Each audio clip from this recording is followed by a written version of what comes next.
Assalamualaikum warahmatullahi wabarakatuh.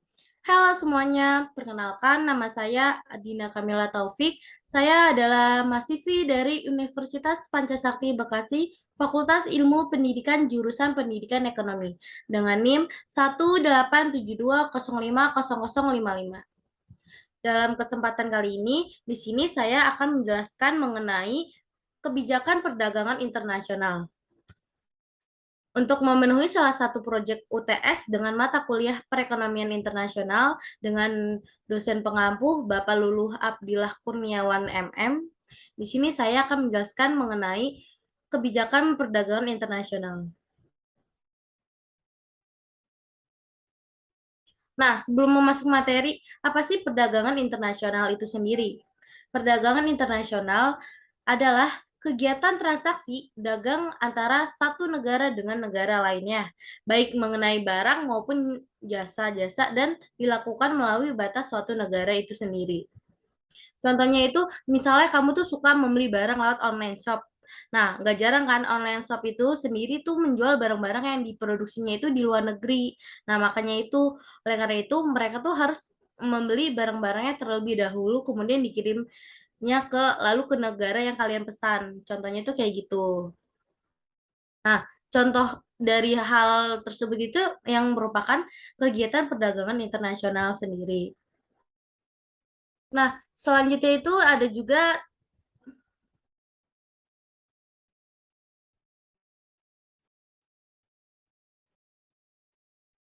Nah, dalam melakukan kegiatan perdagangan internasional, di beberapa negara juga memiliki kebijakan-kebijakan ekonomi internasional yang akan kita bahas di video kali ini.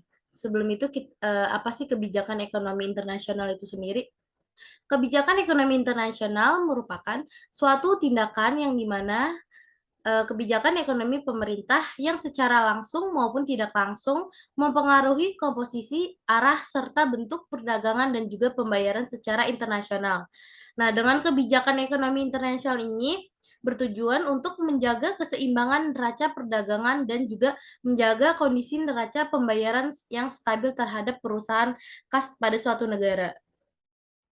Nah, dalam kegiatan perdagangan internasional, mencakup ada beberapa aspek, baik aspek mikro maupun juga aspek makro. Nah, kalau dalam aspek mikro misalnya itu menyangkut masalah jual beli secara internasional. Nah, di sini contohnya itu ada ekspor dan juga impor.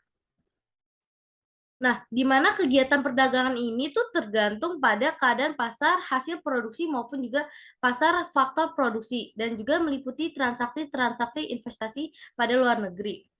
Di dalam aspek makro ekonomi itu contohnya ada menyangkut masalah di mana masing-masing pasar saling berhubungan satu dengan yang lainnya yang dapat mempengaruhi pendapatan ataupun kesempatan kerja di suatu negara. Jadi di dalam kegiatan perdagangan internasional impor maupun ekspor juga dia memiliki beberapa kebijakan. Nah, selanjutnya itu ada kebijakan ekspor.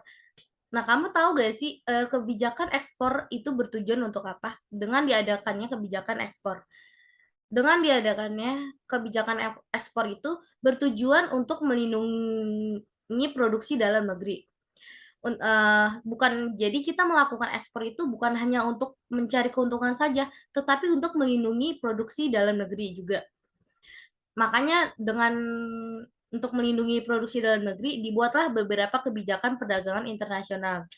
Nah, kebijakan ekspor yang pertama. Di dalam kebijakan ekspor ini adanya diskriminasi harga, yang dimana berarti penetapan harga barang yang berbeda untuk masing-masing negara. Contohnya itu, kita mengekspor barang ke negara A dengan negara B. Nah, sehingga harga barang di negara B bisa saja tuh lebih murah dibanding juga dengan harga barang di negara A. Nah, kebijakan inilah yang dilakukan berdasarkan perjanjian untuk memenangkan persaingan serta untuk memperoleh keuntungan yang besar. Nah, kebijakan yang kedua, dengan adanya pemberian premi. Pemberian premi itu adalah salah satu kebijakan yang diambil pemerintah untuk memajukan ekspor. Nah, bagaimana caranya? Caranya itu dengan memberikan premi kepada badan usaha atau industri yang melakukan ekspor. Nah, pemberian premi itu dalam bentuknya loh. Ada bentuk antara lain tuh seperti bantuan biaya produksi, serta pemberian pajak dan fasilitas lainnya. Nah, hal tersebut itu pemerintah memberikan pemberian premi itu bertujuan untuk agar barang ekspor memiliki tuh daya saing yang kuat di luar negeri. Lalu kebijakan ketiga itu dengan dumping. Dumping itu sendiri merupakan penetapan harga barang yang diekspor lebih murah dibandingkan harga jual di dalam negeri. Dalam kebijakan ini dilarang karena adanya bisa mematikan persaingan penjualan di dalam negeri. Jadi untuk saat ini tuh kebijakan dumping ini sudah nggak dipakai lagi ya. Nah, kebijakan yang keempat itu dengan adanya larangan ekspor. Nah, kebijakan ini sesuai dengan namanya ya, larangan ekspor adalah kebijakan suatu negara untuk melarang ekspor barang-barang tertentu ke luar negeri. Nah, contohnya ada beberapa alasan yang melatar belakangi adanya larangan ekspor. Contoh itu alasannya dengan antara lain itu ekonomi, politik, sosial, dan juga budaya.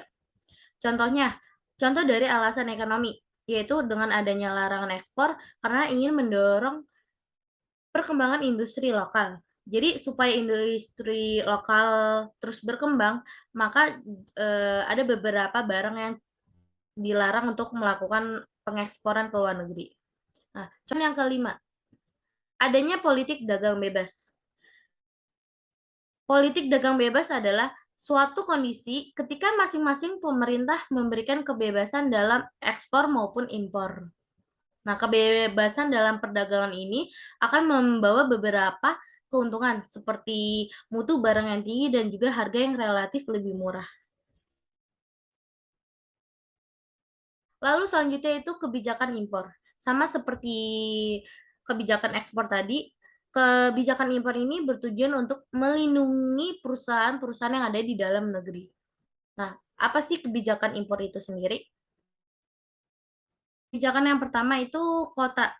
Kota adalah jumlah suatu barang yang bisa diimpor dalam satu periode tertentu. Nah, kebijakan ini yang biasanya kota impor itu sudah diprediksi sebelumnya. Nah, sehingga seharusnya itu tidak mengganggu industri dalam negeri. Dan ada beberapa kota impor. Yang pertama itu ada absolut yang ditetapkan sepihak oleh negara pengimpor. Kota bilateral ditetapkan secara bersama-sama antara oleh negara pengimpor dan negara pengekspor. Lalu adanya tarif kota. Tarif kota itu gabungan antara tarif dan juga kota. Nah, untuk jumlah tertentu, barang diizinkan masuk impor dengan tarif tertentu. Nah, biasanya tuh tambahan impor masih diizinkan tetapi dikenakan tarif yang lebih tinggi. Nah, selanjutnya kebijakan yang kedua itu penerapan tarif yang tinggi untuk impor barang-barang tertentu. Ada sedikit perbedaan antara negara dengan sistem perdagangan bebas dan juga sistem perdagangan proteksi mengenai kebijakan tarif ini. Nah, untuk penganut perdagangan bebas ini akan mengenakan tarif yang rendah atas barang-barang impor dan juga sebaliknya. Negara yang sistem perdagangannya proteksionis akan menetapkan tarif yang tinggi untuk barang impor. Lalu yang ketiga itu subsidi. Kebijakan yang bertujuan untuk menekan harga barang produksi lokal. Nah, subsidi ini itu biasanya tuh dengan bantuan pemerintah pada perusahaan dan juga produsen untuk kepentingan ekspor maupun impor dengan tujuan untuk mempermurah harga impor guna melawan persaingan di dalam negeri. Lalu yang keempat itu adanya larangan impor. Larangan impor adalah kebijakan yang diberlakukan jika suatu negara diharuskan untuk menghemat devisanya. Nah, selain itu, barang-barang yang dianggap berbahaya itu juga akan dikenakan kebijakan larangan impor. Nah, berikut tadi sudah saya jelaskan mengenai kebijakan internasional. Jadi dalam perdagangan internasional itu kesimpulannya pada prinsipnya itu ada dua faktor utama yang menyebabkan timbulnya perdagangan internasional, yaitu faktor penawaran dan juga faktor permintaan. Nah, cukup sekian materi dari saya. Mohon maaf jika ada penjelasan yang kurang dimengerti. Saya mengucapkan terima kasih. Wassalamualaikum warahmatullahi wabarakatuh.